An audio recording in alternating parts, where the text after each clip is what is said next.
ਸੋ ਅੱਛਾ ਹਕੀਮ ਸਾਹਿਬ ਕੋਈ ਹੁਣ ਕੋਈ ਬਜ਼ੁਰਗਾਂ ਦਾ ਕੋਈ ਸਿਆਣਿਆਂ ਦਾ ਵੀ ਨੁਸਖਾ ਦੱਸ ਦਿਓ।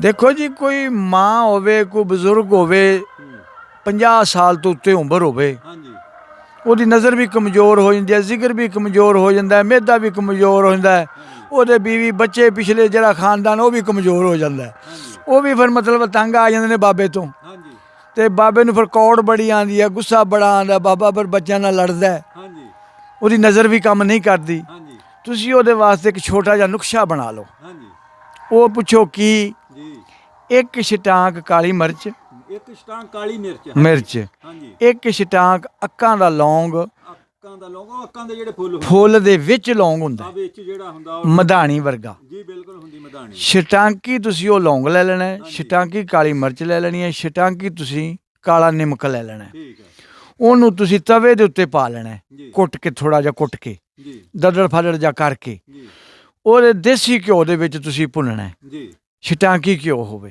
ਟਾਂਕੀ ਘਿਓ ਹਾਂਜੀ ਦੇਸੀ, ਜੀ। ਮੱਖਣ ਨਹੀਂ ਹੋਵੇ। ਠੀਕ ਹੈ ਜੀ ਉਹ ਜਦੋਂ ਸੁਰਖ ਹੋ ਗਿਆ ਥੱਲੇ ਲਾ ਲੈਣਾ ਹੈ। ਅੱਛਾ ਜੀ ਥੱਲੇ ਲਾ ਕੇ ਤੁਸੀਂ ਉਹਨੂੰ ਸ਼ਹਿਦ ਦੇ ਨਾਲ ਗੋਲੀਆਂ ਵੱਟ ਲੈਣੀਆਂ ਨੇ। ਅੱਛਾ ਜੀ ਚਲੋ ਬਜ਼ੁਰਗਾਂ ਨੂੰ ਸਾਡੇ ਬਹਾਨੇ ਨਾਲ ਕੋਈ ਦੁੱਧ ਵੀ ਮਿਲਣ ਲੱਗ ਜਾਏਗਾ। ਹਾਂਜੀ ਕਮ ਸੇ ਕਮ ਪਾਈਆ ਤਾਂ ਦੁੱਧ ਹੋਵੇ, ਹਾਂਜੀ ਇੱਕ ਗੋਲੀ ਹੋਵੇ, ਕੋਈ ਪਾਈਆ ਡੇਢ ਪਾਈਆ ਦੁੱਧ ਹੋਵੇ, ਕੋਈ ਇੱਕ ਚਮਚਾ ਜਿਹੜਾ ਘਿਓ ਦਾ ਵੀ ਲਾਜ਼ਮੀ ਹੋਵੇ। ਹਾਂਜੀ ਤੇ ਬਜ਼ੁਰਗ ਵੀ ਚਲੋ ਸਾਨੂੰ ਦੁਆਵਾਂ ਦੇਣਗੇ ਜੇ ਕਿਸੇ ਨੂੰ ਦਾ ਭਲਾ ਹੋ ਗਿਆ। ਠੀਕ ਹੈ ਜਿਸ ਬੰਦੇ ਨੂੰ ਇਹ ਕਿੱਲੇ ਤੋਂ ਨਜ਼ਰ ਆਉਂਦਾ, ਅੱਲਾ ਦੇ ਹੁਕਮ ਨਾਲ 10 ਕਿੱਲਿਆਂ ਤੋਂ ਦੀ ਨਜ਼ਰ ਕਾਇਮ ਹੋ ਜਾਏਗੀ। ਵਾਹ ਜੀ ਵਾਹ ਕਬਜ਼ ਨਹੀਂ ਰਹੇਗੀ, ਠੀਕ ਹੈ ਖੁਸ਼ਕੀ ਨਹੀਂ ਰਹੇਗੀ, ਠੀਕ ਹੈ ਨਾਲ ਕੋਈ 10 ਕਿਲੋ ਦੁੱਧ ਵੀ ਤਾਂ ਪੀ ਜਾਏਗਾ ਨਾ। ਬਿਲਕੁਲ ਠੀਕ ਹੈ ਅਗਰ ਉਸ ਤੋਂ ਵੀ ਹਾਂਜੀ ਬੰਦਾ ਖੁਸ਼ਕ ਹੈ, ਹਾਂਜੀ ਉਹ ਇੱਕ ਖੁਰਾਕ ਹੈ, ਸਾਰਿਆਂ ਨੂੰ ਪਤਾ, ਖਰੋਟਾਂ ਦੀਆਂ ਗਿਰੀਆਂ ਲਓ, ਬਦਾਮਾਂ ਦੀਆਂ ਗਿਰੀਆਂ ਲਓ, ਚਾਰੇ ਮਗਜ਼ ਲਓ, ਹਾਂਜੀ ਹਾਂਜੀ, ਹਾਂਜੀ ਇਹ ਆਪਣਾ ਸੂਰਜਮੁਖੀ ਦੀਆਂ ਗਿਰੀਆਂ ਲਵੋ, ਮੂੰਗਫਲੀ ਲਵੋ, ਜੀ ਵੱਡੀ ਇਲਾਚੀ ਲਵੋ, ਹਾਂਜੀ ਇਹ ਚੀਜ਼ਾਂ ਪਾ ਕੇ ਤੁਸੀਂ ਸ਼ਹਿਦ ਦੇ ਵਿੱਚ ਹਾਂਜੀ ਗੋਲੀਆਂ ਵੱਟ ਦਿਓ,